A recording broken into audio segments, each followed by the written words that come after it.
அவன் பெயர் அர்ஜுன், அவள் பெயர் நிவேதிதா. கல்யாணமாகி இன்றுடன் 7 மாதங்கள் முடிந்திருக்கு. முதல் முறையாக நிவேதிதா தன் கடந்த காலத்தைச் சொன்னபோது அர்ஜுனுக்கு 27 வயது.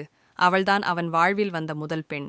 காதல் கொண்ட கண்களால் அவன் சொன்னான், எனக்கு ஒன்னும் பிரச்சனை இல்லை. நீ இப்போ என் கூடத்தானே இருக்கே.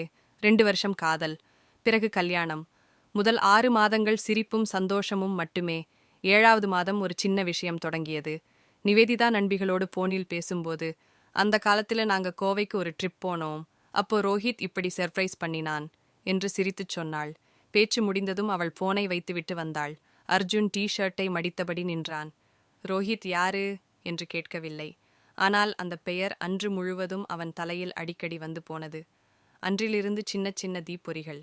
நிவேதிதா சமையலறையில், இந்த பிரியாணி நான் அப்போ சமைச்சு எடுத்துட்டு போவேன் என்று சொல்லி நிறுத்தி கொண்டாள்.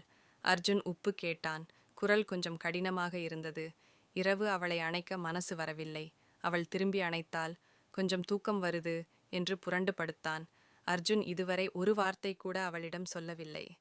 உன் பாஸ்ட் என்னை தொந்தரவு செய்யுது என்று சொல்லவில்லை. சொன்னால் அவள் உடைந்து விடுவாளோ என்று பயம்.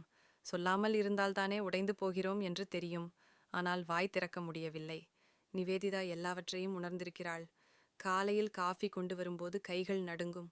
ஏன் இப்படி மாறிட்டே என்று ஒரு முறை கேட்டாள். வேலை டென்ஷன் என்று சொல்லிவிட்டு அர்ஜுன் கிளம்பிவிட்டான். இரவு 1 மணி 45 அவன் படுக்கையறை ஜன்னல் ஓரம் நின்று வெளியே பார்க்கிறான். நிவேதிதா படுத்திருக்கிறாள்.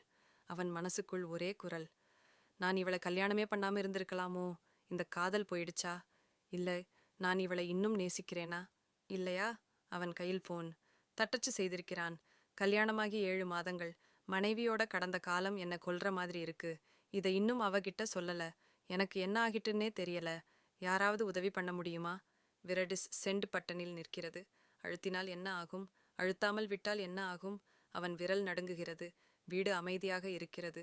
நீங்கள் அர்ஜுனிடத்தில் இருந்திருந்தால் அந்த சென்ட் பட்டனை அழுத்தியிருப்பீர்களா? அல்லது வேறு என்ன செய்திருப்பீர்கள்? உங்கள் அனுபவத்தை சொன்னால் யாரோ ஒரு அர்ஜுனுக்கு இது ஒளியாகலாம்.